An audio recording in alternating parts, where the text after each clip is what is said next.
Olá, meus amigos, sejam bem-vindos mais uma vez aqui no meu canal do YouTube para mais uma edição. Todas as sextas-feiras está no ar um novo episódio do Dropcast. Vamos falar de surf, skate, esportes de aventura e ação, juntamente com ele, sempre aqui. Eu falo de Porto Alegre e ele direto de Balneário Camboriú. Saulo Lira, tudo bem, Saulo? Como é que tá, meu amigo?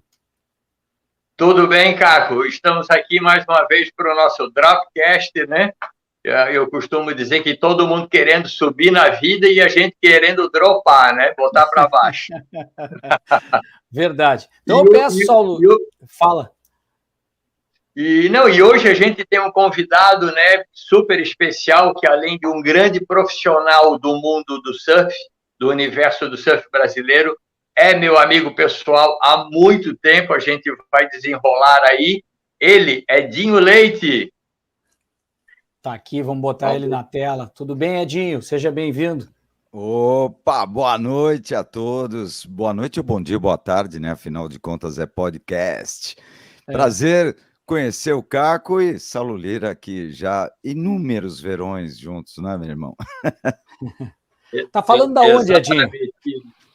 Eu tô falando de casa, Guarujá, São Paulo. Pois é, tu sabe, Saulo, que eu programei aqui, fiz uma pauta e a pergunta é básica, porque eu gosto no canal aqui, tem o pessoal especializado que gosta de surf, dos detalhes, mas do público em geral, alguma curiosidade. Edinho, quando é que tu começou a surfar? Onde é que começou isso? Eu vou te contar a minha história, eu nunca fui surfista, eu gosto de pegar onda, tenho prancha ali, mas eu não sou surfista, mal rasgo uma ondinha, manobra. Se eu entrar no mar hoje, nem sei o que eu consigo fazer, mas eu gosto de surf, sou apaixonado, já peguei as minhas ondas. Eu comecei a surfar na praia de Capão da Canoa, aqui no Rio Grande do Sul, comprando uma prancha de isopor cujo nome era Guarujá. Foi assim que eu comecei a pegar onda, no espumão da ressaca de Capão da Canoa. Aí que eu peguei gosto pelo negócio, comecei a comprar a revista Fluir e curti o surf. Mas para ti, do Guarujá, o pessoal do Guarujá, em Santa Catarina, em Camboriú, Garopaba, Floripa, pessoal do Rio Grande do Sul é Torres, Capão, Xangri-Lá. Mas o cara do Guarujá é o cara da onda de São Paulo, como o Santos, também o Ubatuba, né? Exatamente, na real, eu sou santista e comecei a surfar. A primeira vez que eu fiquei em pé numa prancha foi em 67, 68, de madeirite, mas aí nem conta, porque foram ali 2 dias, tal coisa. Meu pai acabou adquirindo essa prancha, e aí em 70, eu e o Alfredo, a gente, num dia, numa manhã ali que tínhamos ido para a praia brincar, de repente vimos que tinha onda e falamos, tem uma prancha, tal coisa, fomos, buscamos e pronto. Aí não paramos mais de surfar, né? E é interessante tu falar dessas Guarujá, que realmente eram as pranchas de isopor que a galera pegava jacaré na época. Todo bom praiano, caiçara, acabou brincando com uma dessa, que era um clássico, né? Aquilo assava, comia até a alma, Verdade. Né, meu amigo? Tinha que usar uma camiseta, Saulo, para não assar. Ralava o peito, tirava a pele. Não, tirava a pele do sujeito, mas botava um belo de um sorriso no rosto de cada um, né? Essas Guarujá e as Rio Santos fizeram a felicidade de muita gente da nossa geração. Depois surgiu até a Havaí 5.0 também, que vinha meio com uma quilha, mas essas Guarujá a galera usava ao contrário, porque no final das contas o deck dela era mais plano, a gente dava um jeito de enfiar uma quilha, botava uma camiseta nela, vestia que era para não assar. Coisa de louco, né? Mas é época de longboard. Eu cheguei a surfar pelo menos 1 ano e tanto de longboard antes de ter a minha primeira pranchinha. Pranchinha essa que na época tinha quase 7 pés, né? Tudo monoquilha ainda. E, pô, você foi feliz, né? Já chegou começando a surfar na época da Fluir. Eu, quando comecei, nem a Brasil Surf tinha ainda. Pois é, tem os precursores aqui do surf no Rio Grande do Sul, né, Saulo, que trouxeram uma história bonita para Torres aqui, tem uma história legal da família Gerdau e Johan Peter também, né, então que ajudaram a difundir essa história da Praia Vermelha, Garopaba, o Rosa, e isso trouxe uma cultura muito forte, porque assim como São Paulo, né, Edinho, nós somos urbanos, de asfalto, gostamos muito de skate por aqui, mas a gente é apaixonado por surf. Quem gosta de agorizada, molecada, gosta muito de surf, Saulo. É legal isso, né, por aqui. são dois dos maiores centros urbanos do país, sem dúvida, é São Paulo e Porto Alegre, né? São as cidades próximas ao litoral que têm a maior quantidade de surfistas, amantes do surf, simpatizantes, empresas, fábricas de prancha que investem no esporte, né? Mas aí eu vou aproveitar aqui já e vou mandar uma segunda pergunta para o Edinho, que eu o conheci em meados dos anos 80, quando os paulistas começaram a, entre aspas, invadir Santa Catarina pelo OPPRO, antes disso pelo Olímpicos, depois pelo OPPRO, e aí os cariocas e os gaúchos começaram a descobrir Floripa, Guarda do Embaú, Garopaba, Praia da Vila, o próprio Farol de Santa Marta. Foi nesses episódios, lá em 83, se eu não me engano, 84, acho que foi em 83 que eu conheci o Edinho. Então, fala um pouco dessas expedições para o sul do Brasil e os campeonatos dos anos 80. Olha, é muito interessante, porque essa é a famosa prancha que eu emprestei para o Saulo num dia grande aqui no Tombo, quase que precisa ser muito hábil para conseguir pegar as ondas que a gente pegou, e ele com essa prancha ali. Bom, mas, cara, é interessante, porque a primeira viagem que eu fiz para fora de São Paulo foi justamente para Camboriú. Fiquei no camping, lá onde depois foi ser Baturité e coisa hoje em dia, mas tinha um camping ali, e foi minha primeira viagem para fora de São Paulo, isso ali em 74, 75. E aí, depois, olha essa, Saulo. Essa é quando eu e Saulo já... O que aconteceu é que a gente começou a ir para o sul por conta das competições, e aí, logo, o circuito catarinense atraiu muita gente de São Paulo, e acabou que a equipe da Tiki, que era meu principal patrocinador, meu e de Mickey Hoffman, acabou também colocando Saulo Lira e Bita, lá de Floripa, na equipe. Então a gente passou a viajar muito junto, eu passei a frequentar muito Santa Catarina, especialmente Camboriú, e sempre na casa do Saulo, né? Mas foi bem interessante, porque foi uma época em que eu competia bastante, mas já atuava também escrevendo para as revistas de surf. Na época eu já era colaborador da revista Hardcore, depois da Fluir, acabei me tornando editor da Hardcore da Fluir, teve o jornal Nuts antes disso tudo também, foi um projeto muito interessante que rolou aqui durante um ano, mas a verdade é que eu acabei conhecendo o Saulo nas competições, e depois disso a gente acabou com aquele meu lado que já não era mais tão competição, mas trabalhando para as revistas, acabamos fazendo algumas expedições muito interessantes. Isso aí verdade, é na frente de casa. Vocês querem comentar aqui? Eu achei interessante, porque tem algumas fotos que eu vou rodar tudo de novo, vocês estão juntos aqui. Olha, fica à vontade para perguntar. Agora vai começar. Essa é interessante, porque isso aí é justamente eu ajudando o Fuad a derramar parafina da melhor parafina do mundo ali da Ela Fuox. vai voltar. Tá passando aí um pouco da tua história, da trajetória aí com o Picuruta Salazar, né? Exatamente. Essa aí é uma foto bem recente minha com o Picuruta, ali que ele também anda com algumas pranchas do Marcelo Carneiro, que faz a Carneiro Surfboards. Foi um dos caras que, de certa forma, ajudou a fazer todo esse movimento de biquílias e Twin Fins voltar à ativa, né? Eu já estava de olho nessa história também, eu que sempre fui avesso a coisas de duas quilhas, acabei me tornando um grande adepto muito por conta dele. Que ano foi isso, essa retomada da biquília? Cara, há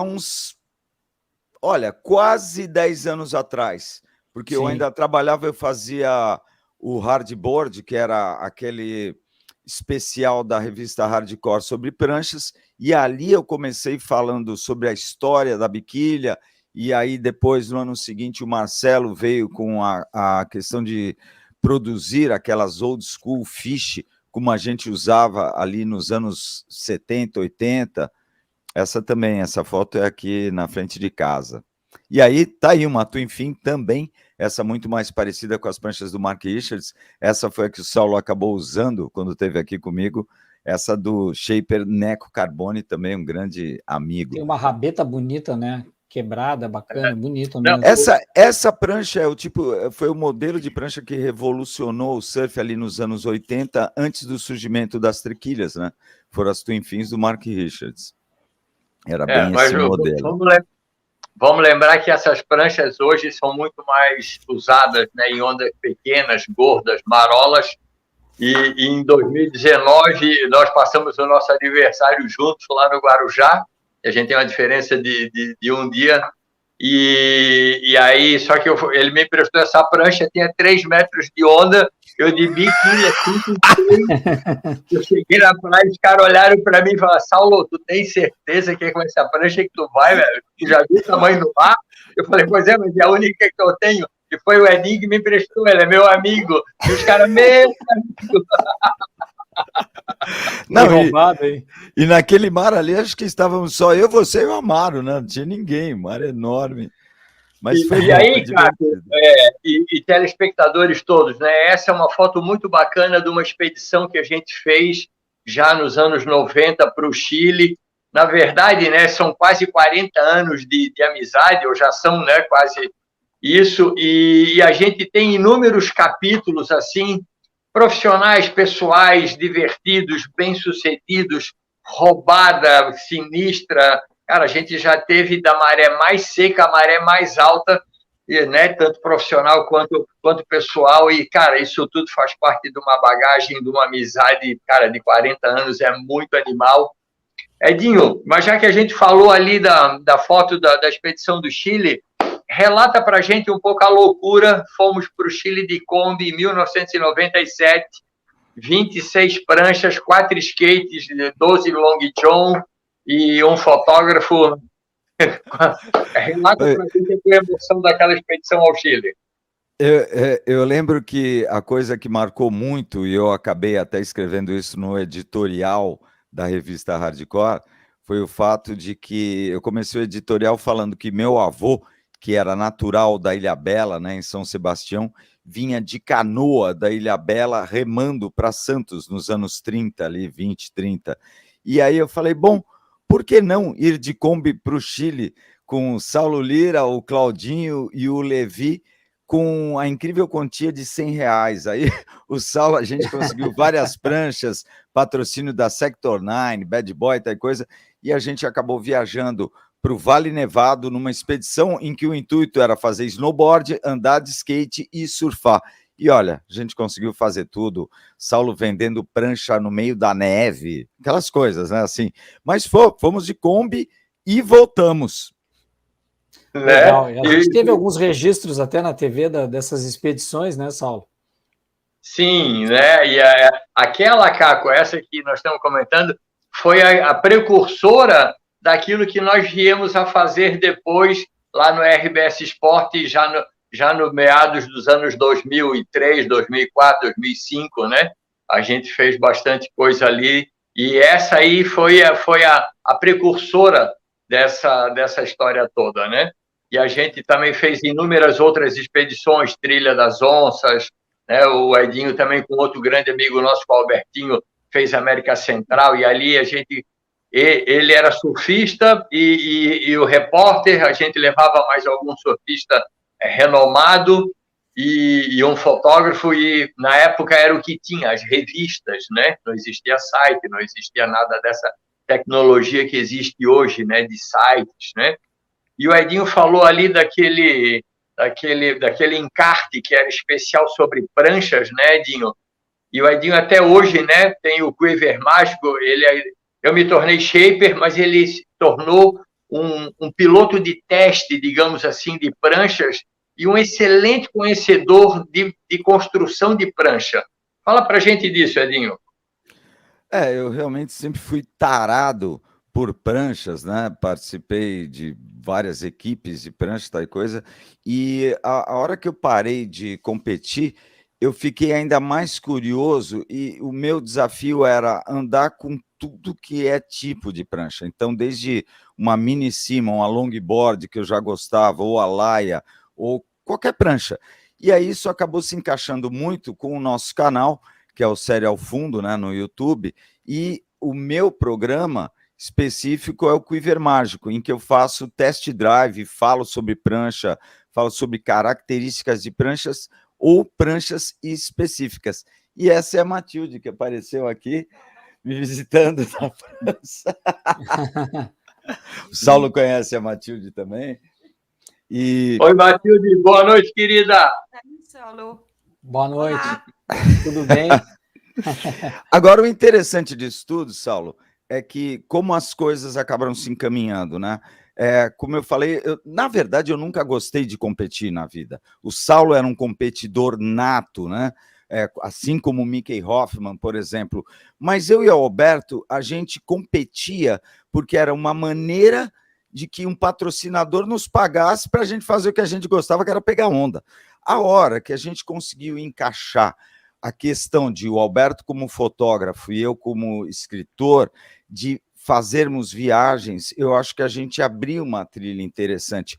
É óbvio que não foi a gente que inventou isso, mas no Brasil, que eu saiba, aquela Expedição Sul, né, Saulo, até para a revista Fluir, ainda antes de eu ter ido, antes do surgimento, até, ou já tinha surgido, mas era muito começo da hardcore, mas na revista Fluir, a Expedição Sul foi um marco, porque Sim. foi a primeira vez que a gente conseguiu juntar surfistas pagos por marcas para viajar em busca de ondas para produzir uma matéria para a revista. Eu acho que ali no Brasil é meio que o começo do que veio a se tornar depois o tal do free surf, né, Lira? O que eu acho legal desse gancho que tu tá dando, Edinho, é falar um pouco disso do surf na mídia, né? Essa questão do surf ser precursor em várias áreas. Eu vejo que o surf formou muita gente boa pelo rádio FM, dando boletins das condições do mar, mas depois fazendo coberturas de campeonatos, narrando campeonatos. Então existe uma formação que é meio que na marra, meio que na aventura mesmo, fazendo as trips, vendendo prancha, indo e junto. O que eu acho interessante, diferente, por exemplo, eu cubro futebol há muito tempo, claro que eu também jogo bola, eu jogo futebol, mas o surf, ele tá muito, o mar é o mesmo. Eu não tenho como fazer um treino do Internacional e Grêmio e jogar no Beira-Rio e na Arena do Grêmio ou no Maracanã. O mar é o mesmo para todos. Então, quando vocês vão cobrir até um circuito mundial, dá para um pouco mais distante entrar no mar, sentir a atmosfera, aproveitar aquele momento, a aventura, e tem um espaço legal disso, dessa formação da mídia, né? Tu começaste pelo rádio ou pela canetinha, pelo escrito mesmo? Na verdade, eu escrevia para o jornal A Tribuna aqui em Santos algumas coluninhas, tal coisa, resultado de campeonato. Eu já passei matéria pela Tribuna. Bem legal. Quando eu trabalhava na Zero Hora, tinha uma parceria, a gente passava matéria, sentei na Tribuna para fazer um jogo. É um jornal espetacular. Hoje em dia eu faço também, tem uma coluna ali 2 vezes por semana, coisa rápida, uns drops, na 013 FM Blue Med, FM aqui de Santos também. Sim. É bem interessante. Eu sempre gostei muito de rádio. E aí o que acontece é que escrevi uma coisa ou outra, e aí numa época eu comecei a entrar ao vivo na rádio, mas entrava ao vivo na época que não existia nem celular, ou seja, eu trazia o cara que havia vencido a etapa, por exemplo, em Camburi, aqui no litoral norte de São Paulo, para o Orelhão, deixava meu carro do lado para ter retorno e colocava o cara ao vivo na rádio pelo Orelhão. Puxava o cara para falar no Orelhão. No Orelhão, era muito engraçado, mas eu acho que é um ponto muito interessante isso. 2 coisas. Primeiro, que o jornalismo de surf ele tem uma participação, muitos ótimos jornalistas de vários esportes já praticaram, mas no jornalismo de surf eu acho que tem a questão de, mesmo o cara não competindo mais, ele continuar praticando, e como você bem ressaltou, Caco, no mesmo campo que o cara. Então é muito interessante você estar num campeonato em Porto Rico, seja lá onde for, e de repente você cai no mar e está lá o Kelly Slater treinando e você vai disputar onda com ele. É a mesma coisa que ali no meio tempo você entrar e bater uma bolinha com o Neymar no Maracanã.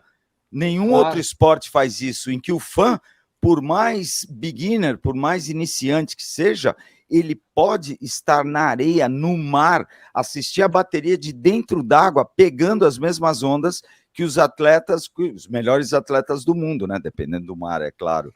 Mas isso é uma coisa muito interessante. E a outra foi o caminho de tudo isso, de começarmos a fazermos matérias, de produzir material específico para o surf. Isso tudo nos levou até ali, mais ou menos anos, se eu não me engano, 90, a Beat and Bite do Mano Zil, o Bochecha, o Robson, a galera toda hoje em dia tem o Zilzinho, que é o filho do Mano Zil, eles criaram essa coisa. Você só está assistindo agora isso aqui pela internet, muito graças ao Mano Zil. A primeira transmissão de alguma coisa pela internet foi obra desse tal de Mano Zil, lá de Niterói. Por quê?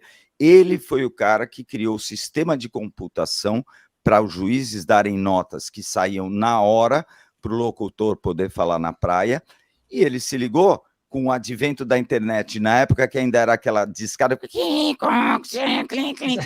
para poder rodar, e a gente pôde assistir na nossa tela em casa as notas que os juízes digitavam lá em Portugal.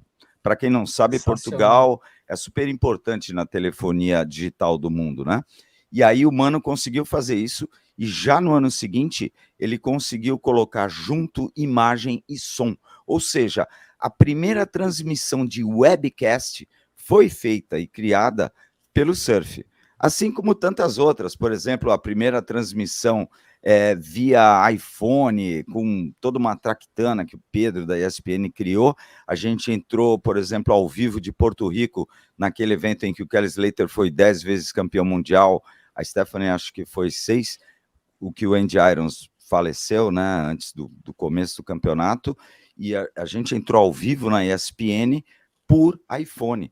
Isso foi uma coisa do surf também. Eu até brincava, né, Saulo, que inclusive a questão das câmeras também, de toda a captação dentro d'água, a GoPro também foi criação de surf. Lógico, não foi o primeiro cara a criar uma microcâmera, mas foi o cara que realmente acabou desenvolvendo e popularizando isso. Ou seja, olha o surf fazendo aí suas aparições em outras frentes, né? Ô, Saulo, tu podia falar um pouco também, que tem um outro lado, o Edinho sabe muito bem disso, o carro-chefe das transmissões, de tudo que, na verdade, aparece mais na mídia, é o que a população, em maioria, prefere, é o futebol. Eu gosto muito de futebol. Mas alguns canais sempre abriram espaço, e alguns jornalistas, a gente sempre teve, eu sempre procurei isso. Eu fui editor do RBS Sport em Santa Catarina e no Rio Grande do Sul. E eu sempre colocava futebol porque ele realmente agrega muita audiência, ele é muito massificado. Sim. Mas não significa que não poderia ter os outros. O que eu acho errado é assim, todos os canais, eles podem ter mais alguns esportes, mas eles têm que ter todos, né? E que bom que o surf e o skate agora são olímpicos, né? E conseguem ter... As pessoas agora, ai, que legal que é esse esporte, como é legal o esporte, mas a gente já conhece isso há muito tempo. Ô, cara, tu perdeu um tempão de ver essas coisas boas do surf, né? Só tá vendo agora. Olha quanta história que tem por trás disso aí, né, Saulo? E da raiz mesmo do surf, do skate e de outros esportes também. É muito legal, Caco, ver justamente o quanto a gente lutava, né? Lá naqueles primórdios tempos dos anos 80, dos anos 90, o surf era matéria na revista The Surf. Fora as revistas de surf, era muito difícil, tá? Em canais abertos, por isso, quando aquela nossa parceria, e tu vê, era 2004, 2005, lá no RBS Esportes, tu estavas abrindo espaço para o surf, para o skate, para o snowboard, principalmente, que era... para a gente era uma conquista muito grande. E eu agarrei aquela oportunidade com todas as garras, porque era raro isso, uma emissora de TV nos dar esse espaço. Hoje, com a geração Brazilian Storm, com toda essa história da WSL, da transmissão, com a qualidade que eles vêm fazendo, o surf saltou para outro patamar de popularidade, de aceitação, de descriminalização, entende? E hoje todo mundo, eu paro para abastecer o carro, o frentista fala, tu acha que aquele aéreo do Medina realmente virou a bateria? Parece que ele está falando do pênalti do Flamengo, cara. E antes olimpista falaria de surf com a gente, né? Então, e ser olímpico, e estar nessa massa que está, né? A Audi, BMW, Samsung, Jeep, né? Empresas fora do universo do surf patrocinando o surf, né? Oi, Guaraná Antártica, que estão lá com o Medina e tantos outros patrocinadores que tem fora, querendo usar a imagem do surf. Hoje o surf ele agrega assim, saúde, diversão, bem-estar com a natureza, qualidade de vida. É muito vendável a imagem do surf, o que antes não era. E a gente, né, eu e o Edinho, a gente passou toda essa transformação, digamos assim, e eu continuo, né, vivendo do surf, e o Edinho hoje está justamente do outro lado da câmera, apresentando, né, um dos programas mais legais do surf nacional, que é o Série ao Fundo, e aí tem uma foto nossa da transmissão da ESPN, que o Edinho e o Renan fazem tão bem também. Então, Edinho, obrigado pelas transmissões, muito, que está animal, e fala para a gente disso, cara, viver esse momento meio era digital, o surf quase como pau a pau com o futebol hoje no Brasil e no mundo, né? É músico ainda também. Aquele outro lado, né? De outras diversões. Tá aqui os três, os caras, né? O Renan, o Edinho e o Thiago Brant, aqui, que são os caras do canal que faz sucesso. Do Série ao Fundo. Durante bastante tempo, o Thiago também fazia parte ali da transmissão da ESPN, e diga-se de passagem, é uma coisa bem interessante. Nos anos 70, como o Saulo estava lembrando, a gente não tinha nem as revistas especializadas, então o surf aparecia de uma forma muito caricata em revistas como Manchete, Pop, aí foi surgir Brasil Surf, Visual Surf, para depois aparecer revista Fluir e tudo, mas aí ele partiu para um caminho onde a mídia era extremamente especializada, e esse ponto é interessante, porque ele ajudou a formar a base realmente de surfistas e adeptos do esporte. Mas essa eu vou até colocar na conta da ESPN, que foi um dos canais que mais investiu quando pouca gente acreditava com o núcleo de radicais que eles tinham, e a ESPN... Para quem não sabe, eu acho super interessante hoje quando as pessoas falam assim, poxa, que bacana que vocês estão passando surf na ESPN, né? Eu falo, a gente faz isso há 20 anos. Exatamente. E as pessoas foram ver agora, claro, o surf evoluiu, foi para uma mídia maior que acabou atraindo para a gente que já fazia isso, mas eu acho que a ESPN tem grande responsabilidade em boa parte da popularização que o surf obteve no Brasil. Como o Saulo disse, hoje em dia você chega para uma pessoa na rua que não tem nada a ver com o universo do surf e ela te pergunta se o aéreo do Medina foi roubado, se não foi roubado, se o Ítalo merecia ter vencido ou não, se o Kelly... As pessoas passaram a entender esse mundo e eu acho que a ESPN teve um grande papel nisso, porque as transmissões da WSL que a gente faz junto como parceiro na ESPN, elas são alucinantes, mas o cara só entra no site da WSL se ele conhece a WSL, e ele não é o cara que está em casa zapeando e termina parando ali numa, o que é isso? E acaba assistindo, e eu fico impressionado e na verdade bem orgulhoso com isso, que tem pessoas que nunca pegaram, nem vão pegar onda na vida, talvez, pessoas de muito mais idade que hoje em dia acompanham e torcem pelo surf e participam com a gente. Isso é muito legal, eu fico arrepiado quando eu falo isso, é sensacional. Não, e eu acompanho as transmissões e gosto muito, que acho legal. Claro, a gente tem o olhar também do jornalista de televisão de muitos anos, mas o que eu acho legal é que vocês conseguem ter uma linguagem para os surfistas, a galera mais entendida em manobras, enfim, mas também tem um lado didático para trazer mais gente, né, mais pessoas para a transmissão, para não ficar como... Vou dar um exemplo de outra coisa que não é nem do esporte. O cara que é da área jurídica falar o juridiquês, fica chato, tu não consegue acompanhar. Aquilo é papo só para advogado, para a área jurídica. Não.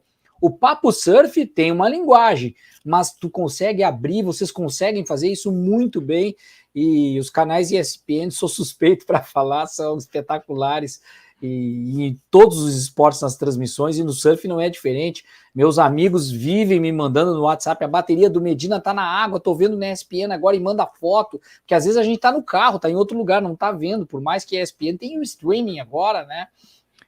Tem o Star Plus para ver todas as transmissões, várias opções para isso. Mas Fox eu gosto disso, a linguagem. Né? E com a Fox, essa junção, os canais Disney com a Disney por trás, né? Imagina o entretenimento da Disney. Mas eu acho legal ressaltar isso, Edinho, a linguagem didática para quem não curte o surf. Eu vejo uma preocupação do Renan, tua, quando o Thiago estava também, para essa tradução um pouco do que é o específico do esporte. Isso é legal, né, Saulo? Sim, até porque, né, a gente teve alguns momentos no Brasil relacionados ao esporte. Eu sou da geração da Fórmula 1, do Fittipaldi, Nelson Piquet, Ayrton Senna. Depois a gente torceu muito para o vôlei brasileiro, que foi campeão de várias Olimpíadas Pan-Americanas. Depois veio o Guga Kirten, o tênis se tornou bem popular, o futebol sempre esteve presente o tempo todo, mas nos últimos anos o surf hoje é o esporte do momento. É como aquela época lá sabe, que eu mencionei, né?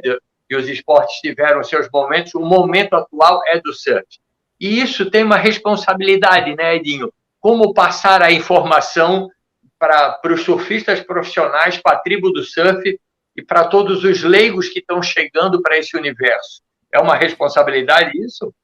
É muito, muito, muito grande. E eu vou te falar que, claro, isso não nasceu do dia para a noite.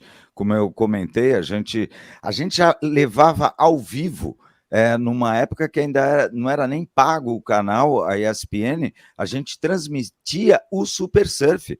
Poxa, queira ou não, foi o maior circuito profissional nacional do mundo. Aliás, Evandro Abreu está armando coisa aí, parece que vem coisa nova nesse sentido também para a gente. Ele que foi ali um dos grandes responsáveis pelo Super Surf, né? Que era esse circuito nacional. A gente espera ver algo parecido novamente, mas a verdade é que a gente foi adequando essa linguagem.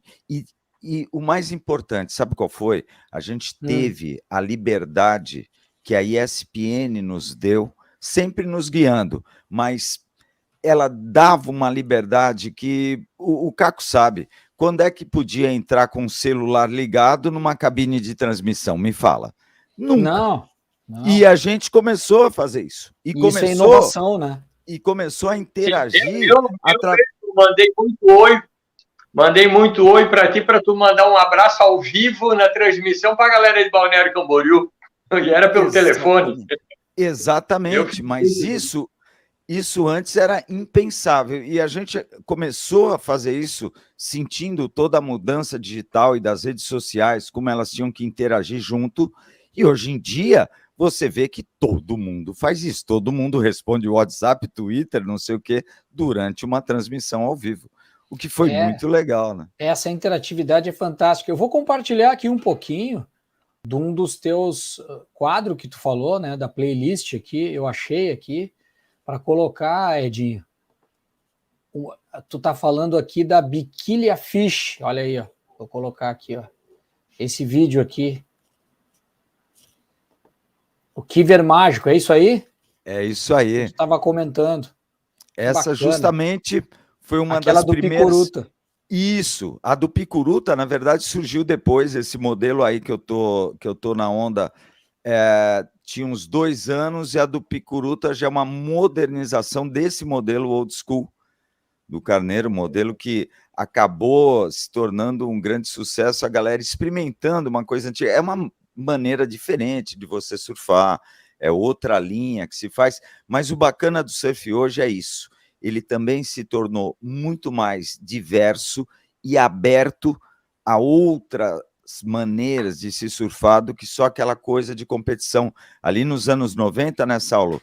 Você só via, todas as pranchas eram a mesma prancha, todo mundo tinha uma prancha parecida com a mesma que tinha o Kelly Slater, o Shane Dorian, e eram só triquilhas para competidor. Hoje em dia, não. você cai de longboard, o cara gosta de uma mid, uma prancha maior, com mais volume, eu acho muito legal, porque cada um pode se divertir com aquilo que é melhor adequado para o surf dele, e cada onda pede uma prancha diferente também. É porque o próprio surf aceitou diversas formas de surfar e de ser feliz ao surfar. Não é só aquela batida cutback padrão competição que você é o bom, né? Tu pode ser bom numa biquília, num longboard, numa laia, e se você é médico, dentista, advogado, político, empresário, pega onda de fim de semana, é bem-vindo, sabe? Vamos se divertir, vamos pegar onda. Então, essas fronteiras que o surf abriu foi muito legal. Como você disse lá no comecinho, você era surfista competidor para poder sobreviver do surf. Hoje tem muito free surf, tem muito jornalista, tem muita gente que vive do surf de diversas formas. Exato. E também podemos surfar de diversas formas, né? Podemos divulgar o surf de diversas formas, né? Porque... Fala, Elinho. Não, ia só comentar que justamente nessa época aí, patrocínio da Tiki, Tropical Brasil, quando éramos eu e Saulo das mesmas equipes, Mineirinho, ainda bem antes de ser campeão mundial, com a Pasques, que também era repórter na ESPN, mas o legal é que hoje em dia o principal é aquilo... Hein? Longboard, eu sempre gostei também. Olha, isso é Praia Brava, acredite, Brava de Florianópolis, dá uma olhada. Não tinha uma casa, nada, não tinha nem como chegar de carro lá. Essa foi a Expedição Sul. Aqui é tudo prédio hoje, casa, hotel, tudo. Exatamente. Ali ao lado de camiseta amarela, Mickey Hoffman, também grande parceiro de surf e viagens, um ótimo fotógrafo também. Mas o legal é que o que importa é se divertir. Na real, essa sempre foi a grande coisa do surf, né? Porque se você for pegar 1% dos surfistas do mundo são competidores ou bons competidores. Então, na verdade, todo mundo tem que se divertir. Isso aí foi um campeonato no México. Mas esse é o importante, e eu acho que o surf como esporte competitivo, ele atrai a atenção de muita gente, mas o importante é que não seja só a competição, né? Que as pessoas possam tentar praticar e se divertir com isso também. É lógico, quando vai ganhando, todo brasileiro, é aquela história, né? Brasileiro gosta de esporte, eu nem sei tanto, ele gosta de campeão, né? Porque você de vitória, de bandeira brasileira, exatamente. De ter para quem torcer. E hoje temos 3 campeões, né, mundiais. Nossa, o surf e o skate se viu mais isso até, que eu acho bacana o espírito da admiração do teu adversário quando ele vai melhor, e tu se viu muito na Raíssa Leal, aquela competição do skate, o surf rola, tem uma rivalidade forte no surf, eu sei. Isso é uma questão... quando o cara dá uma manobra sensacional, né, Edinho, tu aplaude ele, diz, cara, o cara foi melhor, eu tenho que admitir, eu perdi para ele. Não tem aquela guerra, né? Tem isso, mas existe uma coisa no DNA do surf que é diferente de qualquer outro esporte, que é uma coisa básica, de onde o surf começou, de onde qualquer competição começou. Só existe uma melhor onda do dia, e é por isso que se disputa. Na pista de skate ou na neve, ou seja lá onde for, o que for, você não precisa disputar a pista, você disputa porque quem é a melhor, e realmente essa vibe que tem no skate tem muito a ver com isso. E às vezes no surf é um pouco diferente, porque você tem que disputar pela melhor onda do dia. Então essa disputa faz com que o esporte tenha uma outra dinâmica e uma outra maneira de ser. Agora, não quer dizer que todo mundo não viaje junto, dê risada, um deixe a onda para o outro, mas na competição a coisa é diferente por conta disso, está no DNA do esporte. E isso é um pouco da mágica do surf, né, Saulo? Claro, porque mesmo, né, vamos falar de pipeline ou chopo, que são ondas muito similares uma das outras, né? A de trás quebra quase igual a da frente, na mesma bancada de coral, na mesma pedra, abre do mesmo jeito, mas são ondas de tamanhos diferentes, o tubo roda diferente, cara, por mais point break, né, que possa ser, É só a piscina que realmente vira uma quadra de tênis, né, Edinho? Fora a piscina, exato. Tá? Fora a piscina, a nossa quadra, né? Às vezes o cara tá todo mundo ali quase no mesmo nível, às vezes um pouquinho acima dos outros, mas aí vem uma muito melhor onda para esse e o cara com o mesmo mais nível, numa onda inferior, não consegue fazer a nota para virar a bateria, entende? Então, isso que o Edinho falou é uma grande verdade do nosso esporte. Exatamente. No skate, você tem a mesma pista, ninguém consegue dar um rolê maior, por exemplo, num half-pipe ou num banks, coisa, mais do que 2 minutos. Então, você dá o seu rolê e tem que deixar a outra andar, porque não existe perna para aguentar rolê de mais de 3 minutos, né? Fazendo uma linha que seja. Então, toda a dinâmica é diferente. E aí, essa questão da onda sempre vai ser isso, né? Quem pega a maior ou a melhor acaba tendo vantagem, por isso a disputa. Aliás, eu sempre questionei muito isso. Para mim, a Olimpíada devia ser feita na piscina, mas é outra história. Deixa para lá. Em breve, o primeiro ano, a primeira Olimpíada teve essa conotação que o surf é em habitat natural, no oceano, mas por conta dessa igualdade, né? Eu acredito muito que as próximas Olimpíadas será sim na piscina. Aliás, Edinho, piscinas, que surpresa mais agradável a essa altura da nossa vida. A gente sonhava com, né? Brincava com a colher no cobertor, pegando onda e fazendo tubo, e hoje tem piscinas sensacionais funcionando. Já surfou na piscina? Pipocando pelo mundo todo? Não, ainda eu surfei, mas há muito tempo atrás, e não era uma piscina que oferecia a qualidade de ondas que a gente tem hoje. Já temos uma no Brasil funcionando a todo vapor, outras estão surgindo e no mundo inteiro. E isso vai mudar, eu acho que bastante, a direção do esporte, até criando, de certa forma, outras categorias, porque você pode ter um campeonato só de aéreo, como já existem, aliás, alguns. Sim, uma coisa mais free surf, né? Não é nem estilo livre, mas você faz uma coisa mais skate, por exemplo, você pega um best trick, e aí todo mundo tem a mesma onda para tentar a melhor manobra, e quem fizer a melhor manobra ganha. Onde você, de repente, vai ter uma geração de surfistas que eles não precisam ter as mesmas habilidades de quem surfa no mar. Vamos combinar que no mar você precisa nadar muito bem, você precisa de um conhecimento e de uma leitura de tudo que está acontecendo, de paciência e de uma ligação com o mar muito diferente do que é numa piscina. Então, eu acho que muito em breve a gente vai ter aí diferentes vertentes do surf acontecendo por conta das piscinas. Eu estou compartilhando alguma coisa de onda em piscina aqui, até do Série ao Fundo, pegando carona aqui. É incrível a perfeição da onda, a qualidade, né? E pelo que eu sei, confesso que eu não tenho informação, uma das tecnologias foi desenvolvida pelo Kelly Slater, mas não sei se tem mais de uma tecnologia, né? Tem várias. Kelly Slater ficou anos tentando a onda perfeita, tem um vídeo dele disso que é sensacional. Ele criou o que eu considero a melhor onda artificial do mundo, sem uma dúvida coisa linda, né? alguma. Eu só não sei se ela é tão comercial e tão atrativa comercialmente quanto as piscinas que surgiram, por exemplo, as do Brasil aqui são muito baseadas na tecnologia de uma empresa espanhola, que é a Wave Garden, né? Mas na Austrália tem outras também que surgiram, cada uma com uma tecnologia, às vezes muito parecidas, mas são coisas diferentes. E eu acredito que cada vez mais melhores soluções, gastando menos energia, hão de surgir nessa aula, porque vamos combinar que a do Slater, por exemplo, o preço que cada onda custa para ser gerada ainda bem, embora seja piscina, é salgado.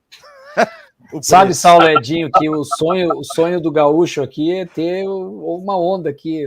Mas vai ter uma perto aí já, Garopaba. Mas a galera que tinha até um pessoal que estava tentando ver uma tecnologia de colocar dentro do Guaíba um motor e tentar criar uma onda no Rio Guaíba, aqui, que é um lago, na verdade, né? Mas que seria, quer dizer, a Porto Alegre para o gaúcho que é muito bairrista é perfeito, só falta a praia com onda. É a mesma coisa São Paulo, e a gente sabe que muito em breve tem já tudo planejado, é quase certeza, mas não vou falar nada até aparecer, realmente uma bem aqui, assim, perto realmente, na capital, porque a que a gente tem em São Paulo hoje em dia é muito mais para o interior, né? O que é uma coisa muito interessante, né? Porque existe campeonato de surf até em Brasília, né? De ondas criadas por lancha, por exemplo, mas, poxa, ter ondas artificiais, você conseguir possibilitar que as pessoas tenham pelo menos um primeiro contato com o surf é muito legal. Como aconteceu com neve em alguns lugares, aqui no Gramado tem uma neve que dá para fazer um snow, alguma brincadeira, uma neve artificial, que é interessante também. E isso traz os grandes centros, né?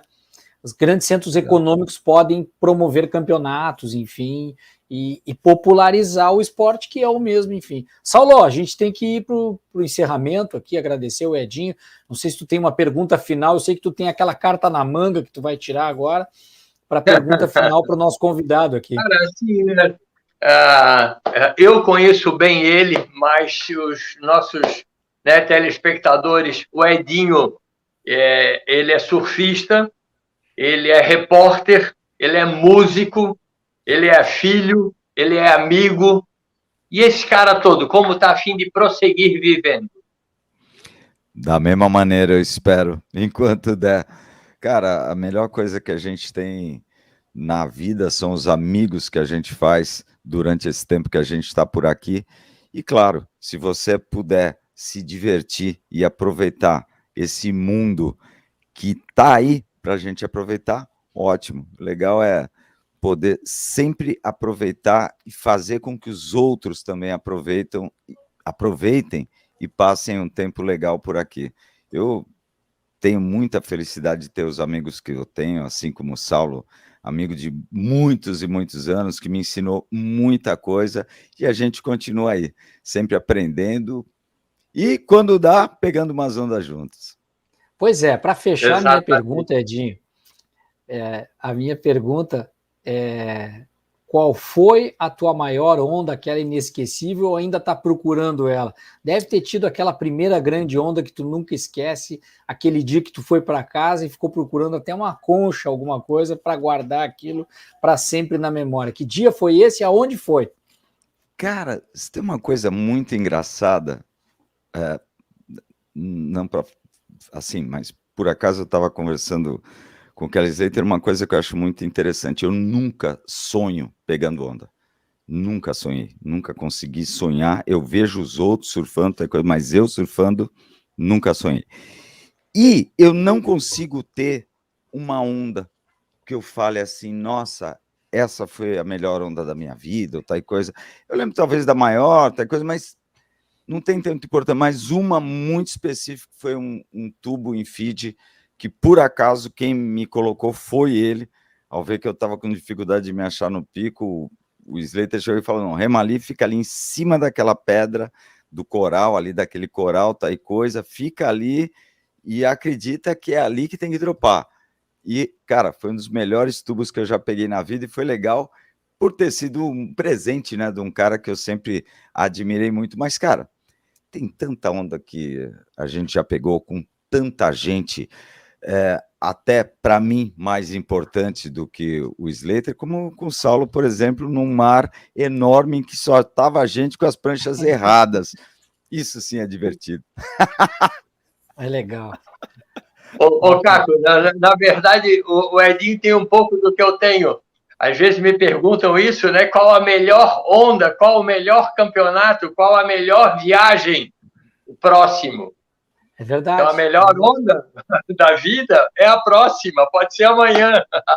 A gente também em cobertura esportiva, né? O Edinho sabe, qual é o melhor campeonato, qual foi a melhor cobertura, a próxima. Eu quero estar na outra, no outro Mundial, a gente não quer parar. Cara, obrigado, Edinho, por estar aqui com a gente no canal. Saulo, obrigado mais uma vez aqui. Parabéns pelo teu trabalho. Fico muito orgulhoso de ter um cara que exerce o jornalismo do surf. A gente acompanhando daqui, né, Saulo? Importante, levando essa bandeira do surf, desse esporte maravilhoso que a gente é apaixonado. Eu gosto de vários esportes, mas o surf tem um lado especial no meu coração também, além do futebol e do tênis. Gosto muito desses esportes, mas o surf tem essa coisa da praia. Eu gosto muito de verão. Eu nasci, na verdade, esse episódio está sendo exibido a partir do dia 26, que é o meu aniversário agora, 26 de novembro. Então, no Sagitário também? Só tem sagitariano aqui? É tudo sagitariano? Que loucura! Então, eu sou um cara aventureiro, gosto muito de praia e dá para bater uma bolinha na praia, mas não tem como não entrar na água, nem que seja para pegar um jacaré, é uma coisa espetacular. Então, obrigado, Edinho, parabéns pelo teu trabalho. A gente se encontra por aqui ou em alguma praia por aí, pegando uma onda, tomando um vinhozinho, que o Saulo, a gente está combinando isso e desde a pandemia não conseguimos nos encontrar pessoalmente ainda, né? Presencialmente. Um abraço, muito obrigado, meu querido. Olha, eu que agradeço, um prazer estar aqui com Caco, que eu não conhecia ainda, espero conhecer ao vivo, e com meu grande amigo de tanto tempo, Saulo Lira. Prazerzão, espero que a galera tenha gostado e acompanhe, que esse podcast sempre traz coisa boa, hein? Legal, esse então foi, pessoal. Um abração, o episódio, toda sexta-feira tem mais um episódio aqui do Dropcast. Um abraço a todos e até a próxima. Tchau, tchau.